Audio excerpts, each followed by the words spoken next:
본질과 비본질, 이런 제목입니다. 사도행전 15장을 보면 유대인 성도와 이방인 성도로 구성이 된 첫 번째 교회가 안디옥 교회입니다. 안디옥 교회는 이 두 성도들의 신앙관 때문에 문제가 일어났습니다.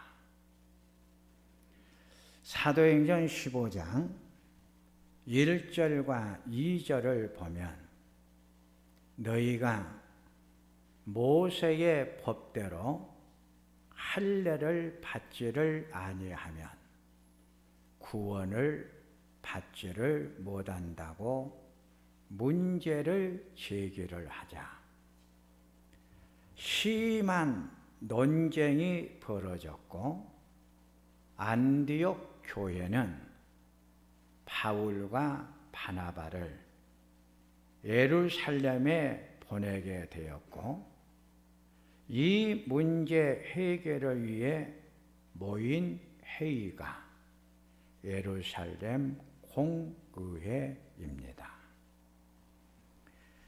예루살렘 공의회는 역사상 최초로 기독교 종교 회의였습니다.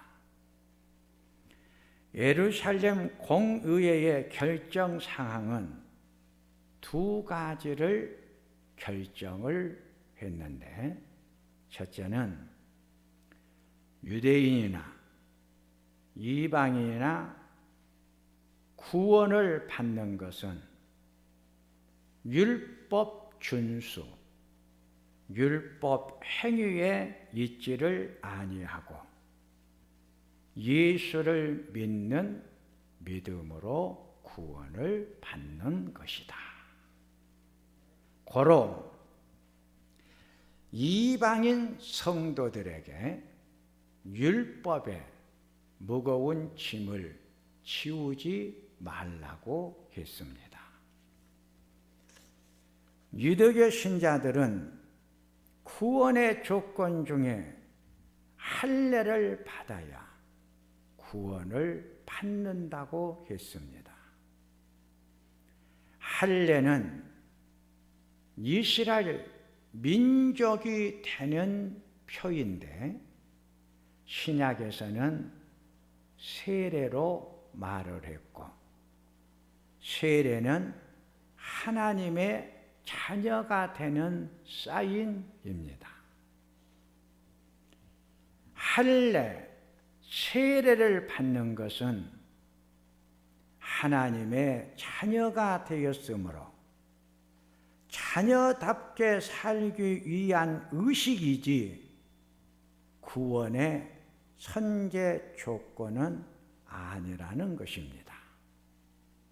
두 번째는 아디아 포라입니다.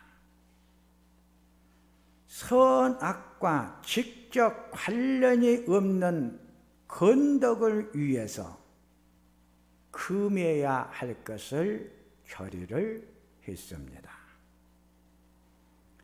안식일을 어떻게 지킬 것인가? 우상의 제물을 어떻게 우리가 먹어야 될 것인가? 고기를 먹되 피채를 먹지를 말아라. 우리나라의 예를 들어보면 담배를 피우지 말고 술을 먹지를 말아라. 주일날은 거룩한 날이기 때문에 돈을 사용하지 말아라. 이 공의회를 통해 만들어진 것이 AD 325년 니케아 회의였고 기독교의 모든 교리들이 여기에서 결정을 했습니다. 사도행전 16장 4절을 보니까 바울과 그 일행은 여러 도시들을 돌아다니면서 예루살렘에 있는 사도들과 장로들이 결정한 규정을 신자들에게 전하여 지키게 하였더니 교회가 더 굳건한 믿음 생활을 통해 부흥이 되어 갔다고 했습니다. 이 규정을 신약 성경을 읽어보면 사도들의 전통, 사도들이 지키는 유전이라는 단어가 많이 나옵니다. 안식일을 지키는 규정만 보아도 39가지 규정이 만들어졌습니다. 안식일 날 걸음은 몇 걸음까지냐? 안식일 날 갈 수 있는 거리는 어느 정도냐? 이 규정을 해석하는 해석서가 613가지가 만들어졌습니다. 유대교 신자들은 하나님 말씀보다 그들이 만든 규정이 더 높았고 하나님 말씀보다 자기들이 만든 규정을 더 지켰습니다. 오늘날 성도님들도 신앙의 생활을 하면서 우리가 만든 규정, 전통을 더 귀하게 여기면서 하나님 말씀보다 언제나 규정을 앞세웠습니다. 우리가 만든 신앙의 규정, 전통이 내 신앙이 되어 얼마나 다른 사람을 비판하고 저주했는지 모릅니다. 규정과 전통이 자기의 진리가 되어 자기 에고이즘에 빠져 남의 마음에 상처를 얼마나 주었는지 모릅니다. 규정을 개역 개정판 성경에는 규례라는 말로 번역을 했습니다.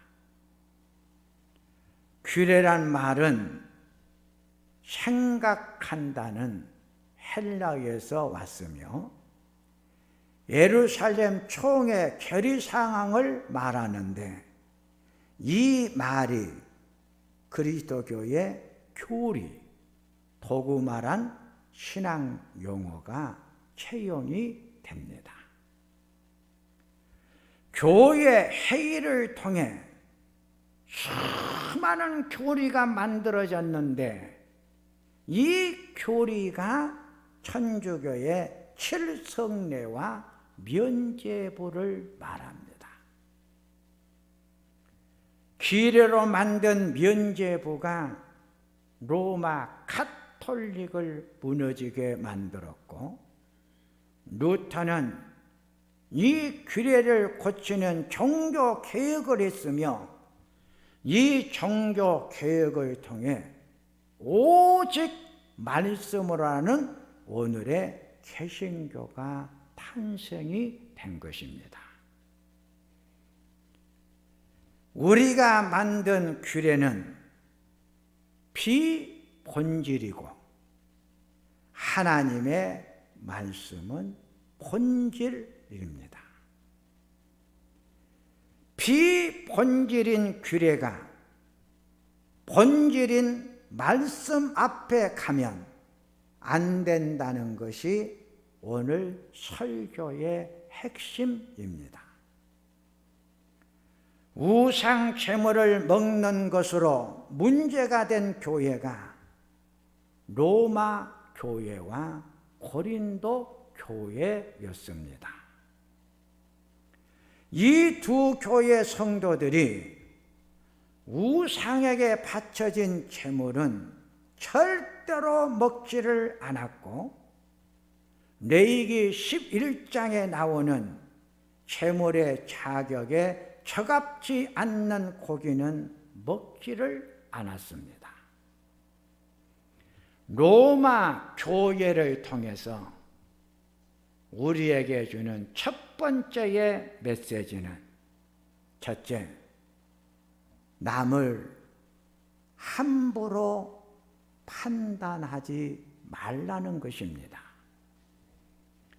로마서 14장 1절과 3절, 이 말씀을 현대인의 성경으로 보면 믿음이 약한 사람을 따뜻이 맞아주고 그의 의견을 함부로 비판하지 마십시오. 어떤 사람은 무엇이든지 먹을 수 있는 믿음을 가졌지만 믿음이 약한 사람은 채소만 먹어야 한다고 생각을 합니다. 가리지 않고 무엇이든지 먹는 사람은 그렇지 못한 사람을 업심 여기지 마십시오. 가려서 먹는 사람은 아무 것이나 먹는 사람을 비판하지 마십시오. 누가 감히 남을 판단할 수 있습니까? 어떻게 형제를 비판하고 업심 여깁니까? 이 말씀을 다시 요약하면, 믿음이 강한 자는 믿음이 약한 자의 믿음과 신앙 생활에 대해 함부로 비판하지 마십시오. 자기의 신앙의 기준에 따라 다른 사람의 신앙의 생활을 판단하지 말라는 것입니다. 믿음이 강한 자들은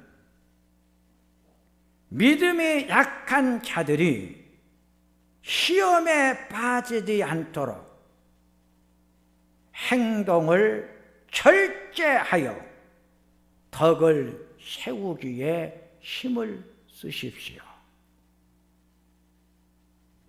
나로 인해 시험에 빠지지 않도록 먼저 믿는 자는 이제 시작한 성도들을 위해서 자제하고 철제하십시오. 믿음이 좋은 성도는 믿음이 아직 성장하지 못한 어린 신앙의 생활을 하는 사람들을 위해서 생활의 철제 많이 하라고 했어요. 그래서 성령의 9가지 열매 중에 마지막 열매가 철제의 열매예요. 내가 얼마만큼 언어 사용을 철제하느냐에 따라 언어에 덕스러운 단어들이 만들어져 가기 때문에 그래요. 내 생활을 얼마만큼 내가 절제하고 자제하느냐에 따라서 삶의 아름다운 덕의 열매가 맺어져 가기 때문에 자제하고 철저하는 생활을 많이 하십시오. 두 번째, 실족게 하지 마십시오. 고린도전서 8장을 보면 고린도 교회 성도들에게 두는 두 번째의 메시지는 우상켐을 먹는 문제를 다른 사람 입장에서 생각을 하고 먹지 말라는 거예요. 고린도 교회 성도 중에는 유대교에서 개종한 성도가 있었는데 이 성도들은 우상의 제물은 어떠한 경우라도 먹어서는 안 된다고 했고, 진리가 너희를 자유케 하리라는 말대로 진리 안에서 자유함을 얻은 성도들은 우상 제물 먹는 것이 아무런 문제가 되지를 않았어요. 이 두 사람의 대립을 바울이 해결을 해주는데, 그리스도인의 자유란 자기가 하고 싶은 일을 무엇이든지 해도 좋은 것이 아니라 이웃에게 덕이 되는 것이 아니라면 절제하는 것이 그리스도인이 가지고 있는 자유입니다. 고린도전서 8장 9절에 가리지 않고 먹는 자유로운 믿음 때문에 믿음이 약한 자들이 걸러 넘어지게 하지 마십시오.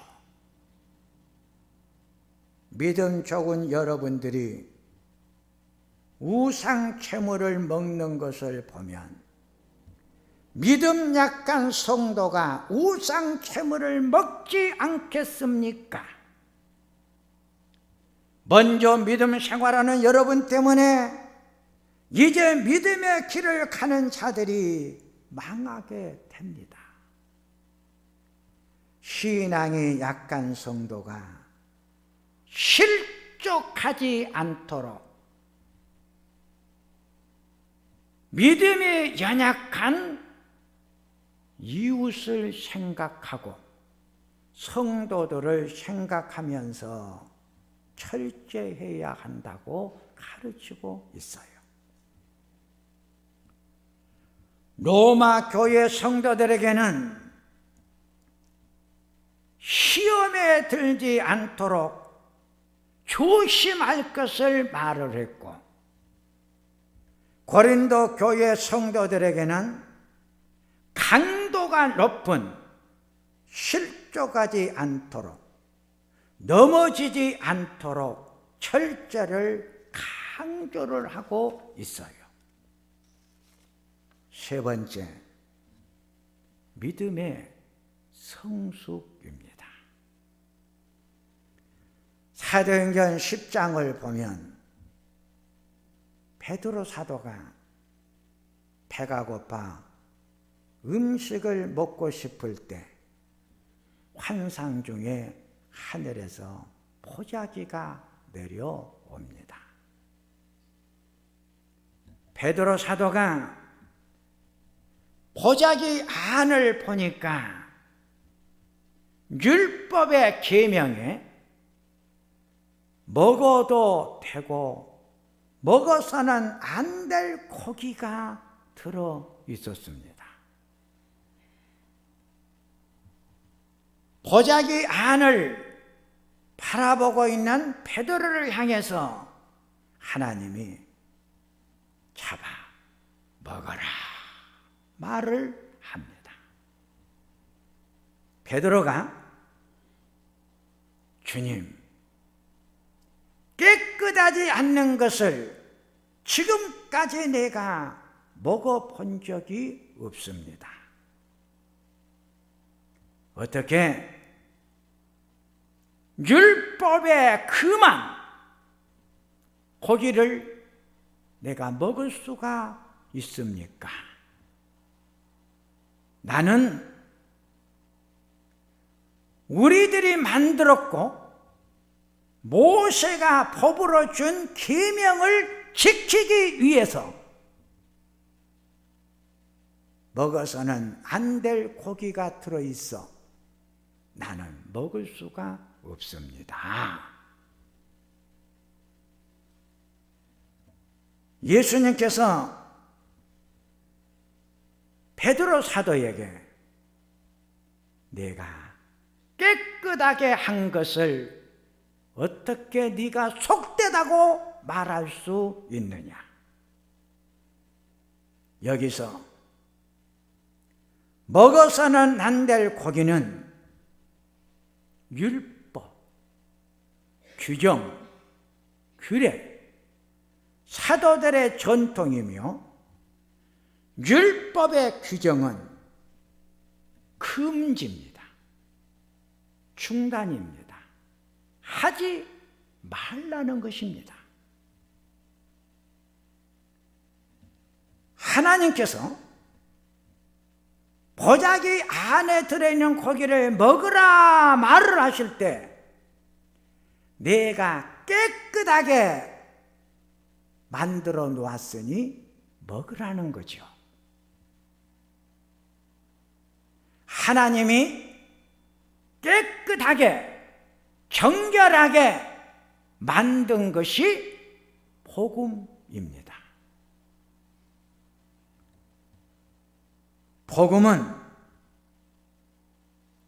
십자가의 보혈의 피를 통해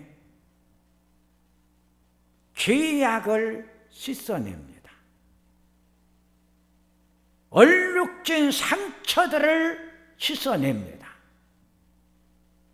더러운 것들을 깨끗하게 정결하게 만들어 줍니다. 복음은 먹어라, 행하라, 시작하라, 행함을 말합니다. 이 복음의 진리를 깨닫는 것, 이것이 믿음의 성숙입니다. 말씀을 깊이 명상하여 깨닫는 것, 이것이 믿음의 성숙입니다. 경건한 고넬료에게 베드로를 청해 하나님의 말씀을 들으라고 했습니다. 베드로의 말을 들은 사람들이 다 깨달았다 그랬습니다. 베드로가 하나님의 말씀을 전해주자 그 하나님의 말씀의 진리, 믿음의 정신, 말씀의 의미, 말씀의 뜻을 깨달았을 때 믿음의 성숙이 옵니다. 믿음이 성숙해질 때 진리가 자유로워지며 하나님을 섬기는 기쁨과 즐거움을 알게 되는 것입니다. 그러기에 진리가 너희를 자유케 하리라. 내가 곧 진리다. 진리는 예수님, 예수님은 말씀이요. 말씀을 깨달아. 말씀의 의미를 알아. 말씀의 정신을 알아. 이것이 깨달음이다. 깨달음이 올 때 성숙의 문이 열려지고, 성숙해질 때 진리가 너희를 자유케 하리라는 자유함을 누리며 이 세상을 살아가게 되는 것이다. 이제 말씀을 정리하면 고린도전서 8장 1절에 지식은 교만하게 한다고 했습니다. 지식은 규정, 규례, 사도들의 전통을 말합니다. 지식은 율법입니다. 율법은 금지, 하지 말라입니다. 먹지 말라는 계명입니다. 율법과 규례와 전통은 비본질입니다. 사랑은 덕을 세운다고 했습니다. 사랑은 복음입니다. 복음은 행하라, 하라입니다. 복음은 먹으라, 행함을 말합니다. 복음은 율법, 계명, 규례, 전통을 완성시키는 것입니다. 복음은 십자가를 통해 모든 율법을 종결시키는 것입니다. 구원은 율법 준수에서 온 것이 아니고 십자가의 보혈의 피를 믿는 믿음으로 받습니다.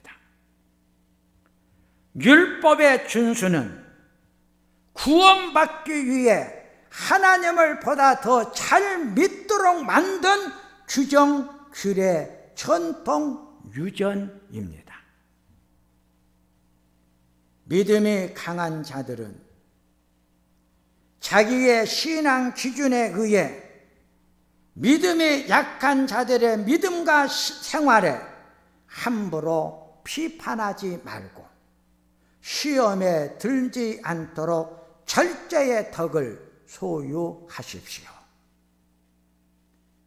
믿음 생활 오래 한 성도님들은 이제 믿음 생활 시작하는 자들이 실족하여 넘어지지 않도록 믿음이 약한 자들을 위해 자신을 늘 조절하고 자제하면서 이 세상을 살아가십시오. 믿음이 성숙해져 진리가 너희를 자유케 하려는 말처럼 신앙의 자유, 믿음의 자유를 누리며 살기 위해 내 믿음을 계속해서 성숙시켜 가십시오. 내 믿음이 성숙되어져 갈 때 진리가 너희를 자유케 하리라는 진리를 깨닫게 되는 것이다. 깨달음, 이것이 행함으로 열매를 맺게 만들어 주는 것, 이것이 복음입니다. 하나님 아버지, 우리가 하나님을 섬기고 하나님을 위해서 살아오면서 우리가 만든 비본질인 규정과 규례와 계명과 전통을 넘지를 못하고 그것에 갇혀 남을 함부로 판단하고 비판하며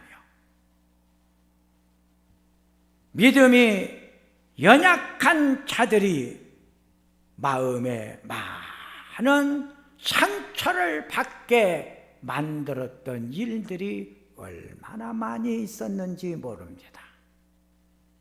하나님 아버지, 복음은 본질이라고 했습니다. 모든 규정과 규례의 완성은 복음이라고 했습니다. 복음은 진리입니다. 진리를 깨달은 것, 이것이 진리가 너희를 자유케 하는 것입니다. 하나님, 내 믿음이 성장해 가게 하여 주시고 성숙해지게 하여 주시옵소서. 내 믿음의 세계가 열려지게 하여 주시옵소서.